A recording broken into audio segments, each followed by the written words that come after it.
হে everyone, কেমন আছো?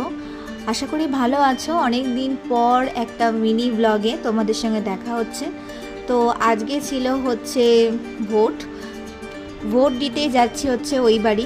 সকাল থেকে তুমুল বৃষ্টি, ভোট দিয়ে এখন যাচ্ছি হচ্ছে বাজারে ভাইয়ের সঙ্গে। বাজারে গিয়ে একটা ব্লান্ডার হয়ে গেছে, অনেকটা দেরি করে বাজারে যাওয়ায় বাজারের সমস্ত মালপত্র ফুরিয়ে এসেছিলো। মাছ, মাংস, শাকসবজি সব কিছুরই মানে প্রায় শেষের দিকে ছিল। তাও কোনো রকমে বাজার টাজার করে আমি আর ভাই বাড়ি এলাম। তো বাড়ি এসে লেগে পড়েছি রান্নায়। আজকে রান্নার দায়িত্ব পুরোপুরি আমার ওপর ছিল। মা করেছিল হচ্ছে একটা পাঁচমিশালি চচ্চড়ি, আর আমি করেছিলাম দেশি মুরগির কারি করেছিলাম। খেতেও খুব ভালো হয়েছিল, ভাবতে পারিনি। আর মশলা কিন্তু এই যে যা মশলাগুলো দেখতে পাচ্ছ সমস্তটা আমি করেছি। আর এই পাখিগুলোকে খেতে দিয়েছে আমার মা, প্রচণ্ড চিৎকার করছিল।